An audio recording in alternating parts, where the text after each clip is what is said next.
2026 சட்டமன்ற தேர்தல் இதுவரைக்கும் இல்லாத ஒரு கடுமையான ஒரு தேர்தலாக இருக்க போகிறது. தமிழ்நாட்டை பொறுத்தளவு 2 கட்சி தான், ஏடிஎம்கே, டிஎம்கே. இதுவரைக்கும் மாறி மாறி 2 பேரும் வந்திருக்காங்க.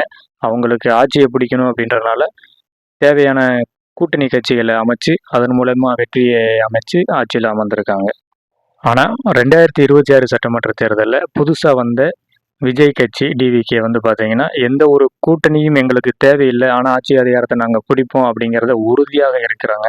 மக்களோட கருத்து கணிப்பும் பார்த்தீங்கன்னா ஒரு புதிய கட்சி வரணும், மக்களுக்கு வந்து நல்லது செய்யணும் அப்படிங்கிறத பெரிய எதிர்பார்ப்பாகவும் இருக்குது. அதனால் பட்டி தொட்டியெல்லாம் எல்லா இடத்துலையும் பார்த்தீங்கன்னா விஜயோட விசில் சின்னத்தை வந்து பரப்பி கொண்டு இருக்காங்க. அதனால் அந்த விசில் சின்னத்தை ஒரு மாற்று அரசியல் வேணும் அப்படிங்கிறது மக்களுடைய எதிர்பார்ப்பாகவும் இருக்குது. அதனால் அந்த விஜய் கட்சி பார்த்தீங்கன்னா எல்லா இடத்துலையுமே பரவிருச்சு. பட்டி தொட்டி கிராமங்கள்லாம் பெரியவங்கள்ட்டலாம் கேட்டால் கூட விஜய்க்கு தான் ஓட்டு போடுவேன், என் பேரனுக்கு தான் ஓட்டு போடுவேன். 70 வயசு 80 வயசில் இருக்கக்கூடிய முதியவர்கள் கூட அந்த அளவுக்கு சப்போர்ட் பண்ணுற அளவுக்கு ஒரு புதுசாக வந்த கட்சியை வந்து கொண்டு போயிட்டாங்க, ரீச் ஆகிட்டாங்க. இதனால பழைய ஏடிஎம்கே டிஎம்கே அப்படின்னு பார்த்தீங்கன்னா ரொம்ப ஒரு பயத்தில் இருக்கக்கூடிய அளவுக்கு கொண்டு வந்துட்டாங்க அந்த புதிய கட்சி வந்ததுனால. ஏன்னா பரம்பரை ஓட்டு அப்படின்னு சொல்லுவாங்க. ஏதாவது ஒரு தேர்தல் வருது அப்படின்னா ஒரு குறிப்பிட்ட தொகுதியில் வந்து பார்த்தீங்கன்னா யார் மெஜாரிட்டியாக இருக்காங்க அந்த ஓட்டை ஃபுல்லாக நம்ம கவர் பண்ணணும். ஏன்னா பரம்பரை ஓட்டு இவங்களா இந்த தொகுதியா ஏடிஎம்கே தான் போடுவாங்க, இந்த தொகுதி வந்து டிஎம்கே தான் போடுவாங்க. அவங்களுக்கு மட்டும் அதை நல்லதை செய்கிறது, அவங்கள கரெக்ட் பண்ணுறதுக்கு என்னெல்லாம் பண்ணணும் அப்படிங்கிறதோ அதை பண்ணுவாங்க.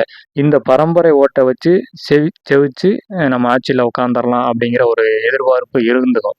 ஆனால் இந்த 2026 சட்டமன்ற தேர்தலில் அதுக்கெல்லாம் ஒரு முற்றுப்புள்ளி வைக்க போகிறது. என்னன்னா அந்த அளவுக்கு நடந்துகிட்டு இருந்த அந்த பரம்பரை ஓட்டு போடுவாங்க பார்த்தீங்களா, அவங்க கூட இந்த அளவுக்கு மாறிட்டாங்க. ஏன்னா நான் விஜய்க்கு தான் போடுவேன், இது வரைக்கும் நான் நம்பி போட்டேன், எதுவுமே நடக்கலை, மக்கள் வந்து ஒரு மாற்று அரசியல் வரட்டும், என் பிள்ளைகளுக்கு வந்து நல்லது நடக்கட்டும் அப்படின்ற எல்லா இடத்துலையும் கிராமப்புறங்கள்லாம் ஒரே கொந்தளிப்பாக இருக்குது. அதனால் இந்த வருஷம் 2026 சட்டமன்ற தேர்தலில் வந்து ரொம்ப ஒரு பரபரப்பான ஒரு தேர்தலாக இதுவரைக்கும் வரலாற்றில் காணாத அளவுக்கு பரபரப்பு இருக்கக்கூடிய ஒரு சூழ்நிலை நிலவிக்கிட்டு இருக்கு இப்போ இருக்கிற இந்த சட்டமன்ற தேர்தலுக்கு. இதுக்கு முந்தைய தேர்தலில் வந்து பார்த்தீங்கன்னா இந்த அளவுக்கு மக்களுக்கு சப்போர்ட்டாக யாரும் வரலை.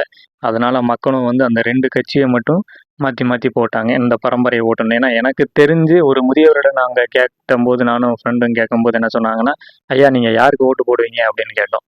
அதுக்கு அவர் சொன்ன பதில் வந்து, நம்ம அந்த பொம்பளை பிள்ளைக்கு தான் ஓட்டு போடுவேன் அப்படின்னாரு. பொம்பளை பிள்ளைங்கிறது யாரு? அம்மை ஜெயலலிதா அவர்கள். அவங்க இறந்து 5-6 வருஷம் ஆயிடுச்சு. ஆனால் பொம்பளை பிள்ளைக்கு தான் ஓட்டு போடுவேன் அப்படின்றாரு. ஏன்னா அவர் அந்த கட்சி யார்கிட்ட இருக்குன்னே தெரியாது. இப்போ நான் என்னோட கருத்து என்னன்னா, ரெட்டலையை வந்து டிஎம்கேக்கும், டிஎம்ஏல இருக்க சூரியனை வந்து ரெட்டலைக்காரவங்களுக்கும் ஏடிஎம்கேக்கும் கொடுத்துட்டோம்னு வச்சுங்களேன், இந்த 2 கட்சிகளும் எப்பவும் போடுற அதே ஏடிஎம்கேக்கு போடுறவங்க ரெட்டலைன்னா ரெட்டலை, சூரியனுக்கு போடுறவங்க சூரியனுக்கு தான் போடுவாங்க, ரெட்டலைக்கு போடுறவங்க ரெட்டலைக்கு தான் போடுவாங்க. ஆனால் அந்த 2 கட்சிகளையும் சின்னத்தை மாற்றிக்கிட்டா கூட அந்தந்த இதில் போடுறது அவங்க கை தானாக போயிடும் இங்கே. சரிங்களா, இதுதான் அந்த பரம்பரை ஓட்டுங்கிறது. அது வந்து ஒரு 10% இருக்குன்னு வச்சுங்களேன், அதை மாற்றவே முடியாது. இருந்தாலும் பட்டி தொட்டி எல்லாம் எல்லா கிராமப்புறங்களையும் பார்த்தீங்கன்னா விஜயோட ஆதரவு ரொம்ப அதிகமாகவே இருக்குது. கண்டிப்பாக வந்து ஆட்சியை பிடிச்சிருவோம் அப்படிங்கிற ஒரு நம்பிக்கையில் இருக்காங்க. இதனால ஆளுங்கட்சி வந்து நிறையா சலுகைகளையும் கொடுத்துக்கிட்டு இருக்காங்க. இப்போ ரீசெண்டாக 5000 ரூபா முதற்கொண்டு கொடுத்தாங்க. அப்படி இருந்தும் 5000 வாங்கிக்கிட்டு நாங்கள் வந்து எங்கள் ஓட்டு வந்து விஜய்க்கு தான் அப்படின்னு சொல்கிறாங்க. இந்த அளவுக்கு ஒரு வரவேற்பு இருக்கக்கூடிய இது டிவிகே கட்சி, விஜய் கட்சி.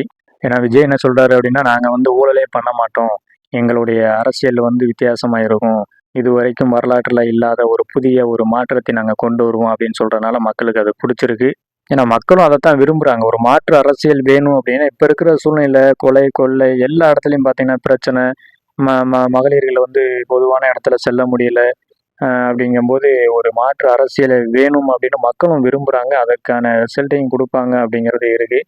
நான் இந்த 2026 சட்டம் இன்னும் பார்த்தீங்கன்னா ஒரு 2 மாதங்கள் தான் இருக்குது.